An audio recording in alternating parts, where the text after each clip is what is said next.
The current Pakistani election is absolutely crazy. First, elections should have been held back in November 2023, but weren't. Why? Second, the previously elected government has been kicked out and its ex-prime minister thrown in jail. How did this happen? And third, there are widespread suspicions of unfair election maneuvering. But how much of this is true? These and many others are the problems that Pakistan is facing right now. The elections hold immense importance not only for the Pakistani people, who are suffering from a polycrisis of the economy, politics and security, but also for the region as it plays an important role in keeping the balance of power in South Asia. Being a strong Chinese ally as well as a strategic ally of the United States, Pakistan walks a tightrope in regional and global politics, and to some, this tightrope is the reason behind the current crisis. You're watching How Countries Work, and today in our election series, we'll explore the upcoming general elections in Pakistan.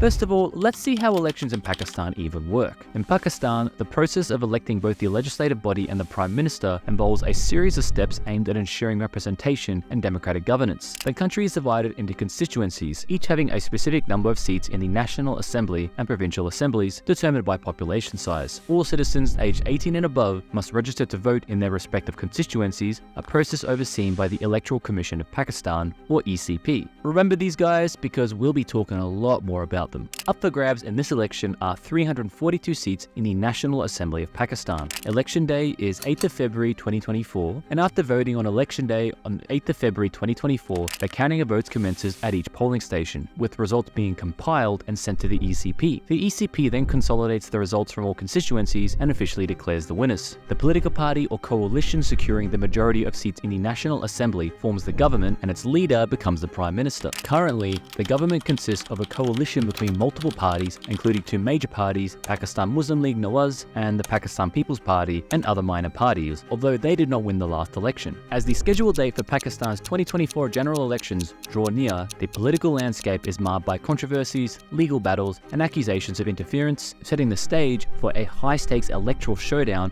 on February the 8th. Now, let's go through the major contenders for the election. Although there are more than 175 enlisted parties with the Electoral Commission of Pakistan, only 3 parties are seen as major contenders. All the other smaller parties form a coalition with the winning party. Let's briefly go through the 3 political giants in the upcoming elections. Number 1 is the Pakistan Muslim League Nawaz, or PMLN. The PMLN's manifesto traditionally includes economic development, infrastructure projects, and a business-friendly agenda. It also emphasizes job creation and investments in various sectors, including technology. The PMLN is considered a centre-right party, focusing on economic development. The party leaders themselves are businessmen and promote a business environment and friendly ties with its neighbours. Led by former 3-time Prime Minister Nawaz Sharif, PMLN is a centre-right party that has traditionally been a major player in Pakistani politics. It draws support from various regions, particularly Punjab province, and has a strong political base. However, it is criticised for being a dynastic party that keeps the lead within the Sharif family. Next is the Pakistan People's Party, or the PPP. The PPP traditionally advocates for social democracy and a progressive agenda. Their manifesto focuses on social justice, poverty alleviation, women's rights, and the empowerment of marginalized groups. Ideologically, the PPP was founded on the principles of democratic socialism. It aims to address economic disparities, promote social justice, and uphold the rights of workers and peasants. The party since day one claims to hold the poor people's interest at heart, yet its time in power, nationally and provincially, tells a different tale. Nonetheless, its slogan of giving people basic amenities of food, clothing, and shelter remain popular. Led by Bilawal Bhutto Zardari, the son of former Prime Minister Benazir Bhutto, PPP is a centre-left party with a history of dynastic politics. It has a strong presence in Sindh province and remains a significant force in national politics. Bilawal Bhutto Zardari is the youngest political leader in Pakistan and has remained the foreign minister of Pakistan in the current coalition government. The PPP has seen a history of political assassinations within the family of its founder, the Bhutto family, including the unresolved killing of former Prime Minister Benazir Bhutto. Ruling as a dynastic party, the PPP holds great sway in the political world and is often accused of corruption and supporting feudalism, which stands in stark contrast to its socialist roots. And finally, we have the Pakistan Tehreek-e-Insaf, or the PTI. The PTI's manifesto emphasizes anti-corruption, good governance and economic reforms, youth empowerment, and a welfare state. It also focuses on education, healthcare, and poverty reduction. The PTI is often described as centrist and populist, with a focus on ending corruption, promoting meritocracy, and ensuring transparency in government affairs. During its time in government, it also showed rightist tendencies that often use religious sentiments. The PTI is led by former Prime Minister and cricket star Imran Khan. His agenda, although started with socio-economic reforms, has turned into a voice that claims to demand true freedom, by which he means freedom from military influence. However, many find it hypocritical as he himself enjoyed military support while in office. Currently barred from politics and imprisoned, Imran Khan is still trying to contest the elections. However, most of his party members left him after imprisonment and formed their own political parties. The roots of the current political turmoil can be traced back to the constitutional crisis of 2022. In a move that sent shockwaves through the nation, opposition parties submitted a motion of no confidence against then Prime Minister Imran Khan in March 2022. Khan faced allegations of corruption and found himself at the center of a political storm. Although Pakistan is rarely kind to its prime ministers, most removed from office before the end of their term, exiled, imprisoned, or even assassinated, it was still a surprise when the opposition came together to send Prime Minister Khan home. Khan was already losing his popularity and even admitted that there was a low chance of him winning the next elections. Yet, it seemed that the opposition scrambled to get him out of office. But why? Amid brewing crisis of his removal, Khan claimed to have received a diplomatic cipher from the United States, suggesting a conspiracy to remove his government through a coup. In light of this, just before the no-confidence vote could happen, the deputy speaker of Khan's government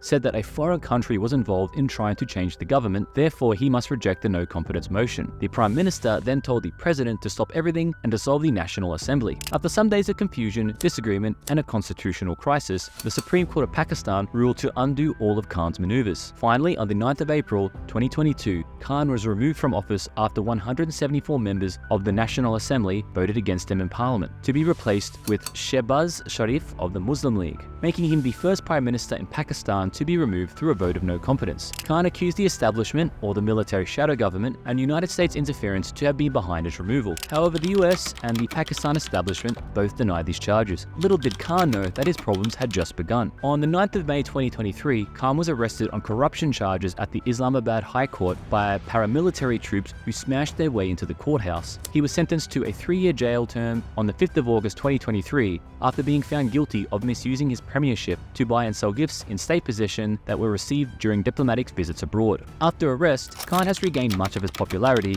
and his party, PTI, continues to struggle to get him out of prison and somehow make him contest the elections. Now, let's go back to why the elections are late. On the 10th of August 2023, President Arif Alvi prematurely dissolved the National Assembly on the advice of the newly appointed Prime Minister Shehbaz Sharif. Because the Constitution guides that if the Assembly is dissolved before its term is completed, elections should take place within 90 days. Therefore, the stage was set for general elections, originally expected to take place no later than November 8, 2023. However, the release of the 2023 digital census results on the 5th of August 2023 complicated the electoral timeline. The Council of Common Interests, headed by Shehbaz Sharif, approved the census results, leading to a delay in the elections until February 8, 2024. The Electoral Commission of Pakistan cited the need for additional time to redraw electoral maps based on the updated census figures. Now, of course, this decision fueled suspicions among the opposition and its supporters, who viewed the timing of the census results as a ploy to alter electoral maps and assist the Sharif government in upcoming elections. Moreover, accusations emerged that the delay was a way to give the military more time to influence the electoral environment. The military, often considered Pakistan's main power broker, denied involvement in politics, but the allegations persisted. Although Pakistani politics is usually filled with large rallies, political party music, and an air of patriotism, this time it is grim, critical and mired with petty and serious legal battles. Instead of campaigning and rallying, parties are busy facing and creating legal issues. For example, on the 30th of December 2023, Pakistan witnessed a significant development as the ECP rejected the nomination papers of PTI leader Imran Khan. Serving a 3-year prison sentence for corruption and barred from politics for 5 years, Khan's attempt to contest the 2024 parliamentary elections faced a major legal setback. Election officials cited his conviction and disqualification under the Constitution as grounds for rejecting Khan's candidacy. This move prompted accusations from Khan and his PTI party, alleging that authorities were obstructing most of their candidates from participating in upcoming elections, which kinda seems true. The rejection of Khan's nomination papers was not an isolated incident, as the ECP also rejected numerous papers from PTI candidates across the country, and it seems that other popular leaders of PTI are also incarcerated. For instance, the biggest PTI leader after Khan, Shah Mahmood Qureshi, was forcefully arrested without warrants as he held his bail from the Supreme Court in his hands. Dramatic? Absolutely. Democratic?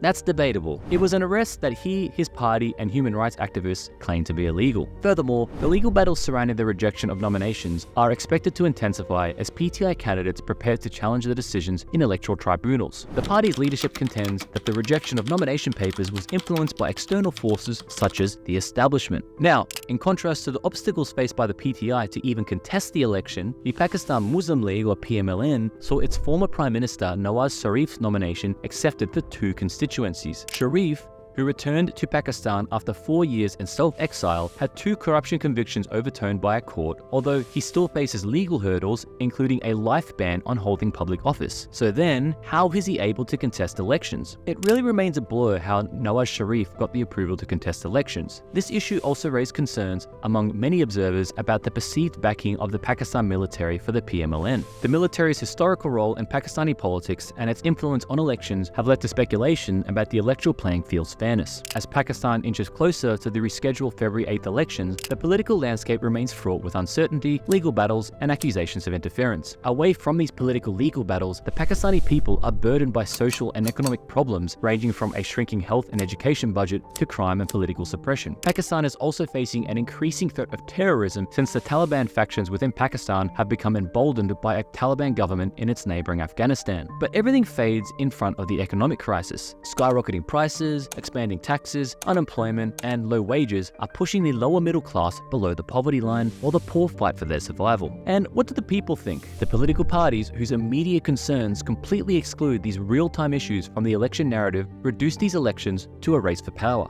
which also explains the people's lack of involvement in politics and a low voter turnout. Yet polls headed by Gallup back in June 2023 show high polarization within the population, especially in Punjab, the largest province. The polls revealed that Imran Khan's PTI remained the most popular party and PMLN the least preferable. But what explains Pakistani politics in a nutshell is that a plurality of voters said that they would never vote for the PMLN. But when they were asked who they would vote for in case the PTI could not contest the elections, which seems likely at this point, PMLN topped the polls. Considering this, at this point, the targeted election maneuvering against one of the political parties has become evident. If the elections are won by the PTI, the chance of which is really low now, Pakistan might face further internal crisis along with further US disapproval at an international stage. However, if the PPP or PMLN wins, they might form a coalition government not much different from the one that's currently leading. As far as the economic and social issues are concerned, political stability has become a prerequisite, which seems most likely if the establishment wins. Stakes are high for the common Pakistani citizens, and the results are unpredictable. So if you're in Pakistan and preparing to vote, who are you going to vote for and why? If you have anything to add, let me know in the comments below. Hope you enjoyed the video. Till next time.